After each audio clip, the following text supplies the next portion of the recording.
ইউটিউবে বা খুব এখন ভাইরাল হয়েছে একটা কথা। আমি আমার সাংসারিক জীবন থেকে আমার ব্যক্তি জীবনটা খুব আড়াল করে রেখেছিলাম। যখন আমি আড়াল ভাঙলাম তখন খুব একটা সময়ই পেলাম না জিনিসটাকে এনজয় করার জন্য বা জিনিসটাকে এক্সপ্লেন করার জন্য। তো সবকিছু মিলে না মেয়েদের ভিতরে একটা আতঙ্ক কোনো না কোনো জায়গা থেকে। অপু বিশ্বাস তিনি কারো ব্যক্তিগত বিষয় নিয়ে কোনো কথোপকথন বলতে ভালোবাসেন না, এমনকি তিনি কারো ব্যক্তিগত বিষয় নিয়ে কথাও বলেন না।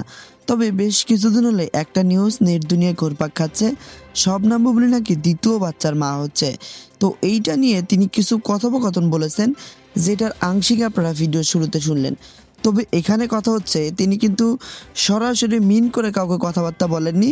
তবে তার ব্যক্তিগত জায়গা থেকে তিনি যতটুকু কথা বললে আসলে কোনো প্রকার কোনো আলোচনা হবে না, ততটুকু কথাই তিনি বলেছেন। তো চলুন আমরা তার সেই কথাটুকু শুনে আসি। শোনার পরে আপনার মন্তব্য কি জানাতে ভুলবেন না। তো সবকিছু মিলে না মেয়েদের ভিতরে একটা আতঙ্ক কোনো না কোনো জায়গা থেকে থেকেই যায়। বা মানুষ চায় যে মেয়েরা সব সময় চায় যে ভালো কিছু হোক সংসারের জন্য, আর সেখানে যদি থাকে একটা সন্তান। তো সেই জায়গা থেকে চেয়েছিলাম ভালো কিছু হোক, কারণ হয়তো বা টিভি মিডিয়ার প্রোগ্রামগুলোর মধ্য দিয়েও হয়তো তার কাছে অ্যান্সারগুলো পৌঁছে যেত, বা সেটা জানতে পারতো, বা কিছু একটা বা দূরত্ব খুব বেশি সৃষ্টি হয়ে গেছিল। মানে আমি না এত এত প্রমাণাদি নিয়ে সবকিছু নিয়ে থাকি না, আমি খুব ইমোশনাল।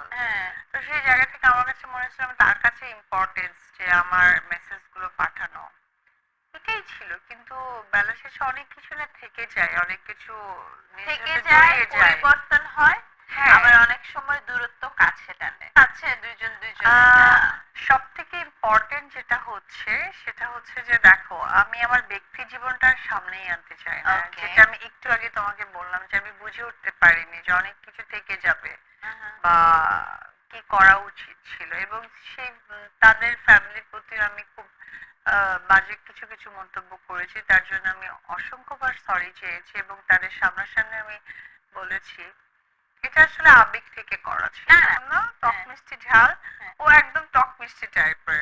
মানে সেকেন্ডে খুব বোল্ড হয়ে গেল, সেকেন্ডে ওর হাসতে হাসতে, মানে আমরা একসাথে একদিন মেকআপ নিয়েছি, ওর কথায় আমার মেকআপে আগায়নি, পরে বলছে এই ওর অন্য রুমে যেতে বললো, ওর মেকআপ আগাচ্ছে না, আমাকেও বের হতে হবে একটা প্রোগ্রামে।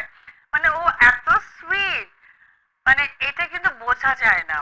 ওকে যারা তোমার স্ক্রিনে দেখে, স্ক্রিনের আর ফারিয়া হচ্ছে গিয়ে এমনি সবসময় বসে থাকার ফারিয়া একদমই আলাদা। আসলে দেশে জুড়ে বসা যায় না, আমি দেশের বাইরে ছিলাম নাম্বার ওয়ান।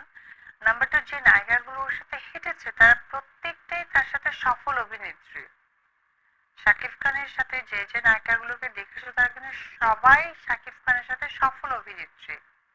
তারা স্ক্রিন শেয়ার করেছে, তারা সকলে আগে থেকে জানা পরিচিত সবাই। আর সেকেন্ড হচ্ছে যে দেখো, এক একটা মানুষের এক্সপ্লেন করা বা তাদের অঙ্গভঙ্গিটা বা তাদের সৌন্দর্যটা এক এক ভাবে পরিচিত হয়, না হলে তো একটা নায়িকাই সবার মতো দেখতে হতো। এক এক নায়িকার এক একটা সৌন্দর্য। আমি যতটুকু দেখেছি মিমকে, সাবিলা নূরকে, পরিমণি, তারপর পূজা, এবং হচ্ছে গিয়ে ইয়েকেও দেখেছি, তোমার তানজিল তিশাকেও দেখেছি, পাশে আমি ইমনকেও দেখেছি। তো ওরা কিন্তু we are very good colleague, কাজ করেছে। তা আমার কাছে মনে হয়েছে যে এক একজনের এক এক ধরনের হচ্ছে এক্সপ্রেশন। খান সাহেব কি তোমাকে একটু মিস করছিল নাকি স্টেজে?